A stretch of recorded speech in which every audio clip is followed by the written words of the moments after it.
আসসালামু আলাইকুম, সবাই কেমন আছেন? আশা করি সবাই ভালো আছেন। আলহামদুলিল্লাহ আমিও ভালো আছি। তো আজকে আবার একটা ভিডিও নিয়ে আসলাম। আজকে একটু সুযোগ পাইছি এই জন্যে আর কি, আমাদের ফ্যাক্টরি ছুটি আর কি, এই জন্যে আর কি আজকে আপনাদের একটা ভিডিও দেওয়ার নিয়ে চলে আসলাম, যে ভাবি একটু আপনাদের সঙ্গে ভিডিও নিয়ে আসি, কথা বলি।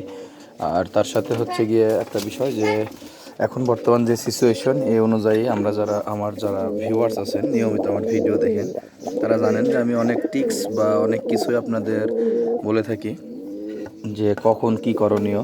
তো এই যে এখন বর্তমানে যে সিচুয়েশন, মানে দেশের যে তাপমাত্রা, এখন দেখবেন যে ম্যাক্সিমাম কবুতরই আপনার দেখলেন গিরিবাজ, একবার অরিজিনাল গিরিবাজ, আমাদের মতো যারা গিরিবাজ পালে একবারে। তো তাদের ম্যাক্সিমাম কবুতর দেখবেন যে এখন যেগুলান 4 ঘন্টা 5 ঘন্টা ওড়ার কবুতর, সেগুলানো 1.5 ঘন্টা 2 ঘন্টা উড়ে বসে যাচ্ছে। আবার একটু বেশি উড়ানো হয়ে গেলে বা একটু হয়ে গেলে দেখা যাবে যে কবুতর ধরা মানে হারায় যাইতেছে। তো এর মূলত কারণই হচ্ছে আপনার একটা, সেটা হচ্ছে আপনার দক্ষিণা বাতাস।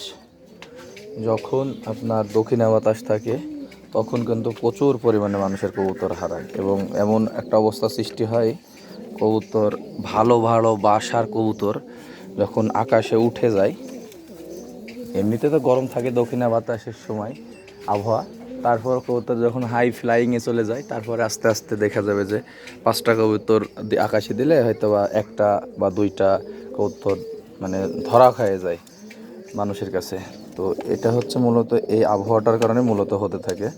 এই জন্যে একটু আপনারা সবাই দেখে কবুতর ধরার মানে ওড়ানোর সময় একটু দেখে শুনে ওড়ান, কারণ এই আবহাওয়াটা এখন মিনিমাম 1 থেকে 1.5 মাস চলবে, তারপরে আবার আবহাওয়াটা ঠান্ডা হবে, তখন কবুতর উড়ালে কবুতর হারাবে কম। বাট এখন কবুতর উড়ালে দেখা যাবে দমও কম দিবে। আপনি কারোর সঙ্গে গল্প দিলেন যে ভাই চলেন এনি টাইম 4 ঘন্টা 5 ঘন্টা উড়াবো, কিন্তু এখন উড়াতে গেলে যে এখন 2 ঘন্টা 2.5 ঘন্টা 3 ঘন্টার পরে কবুতর আর ফ্লাইং করতেছে না।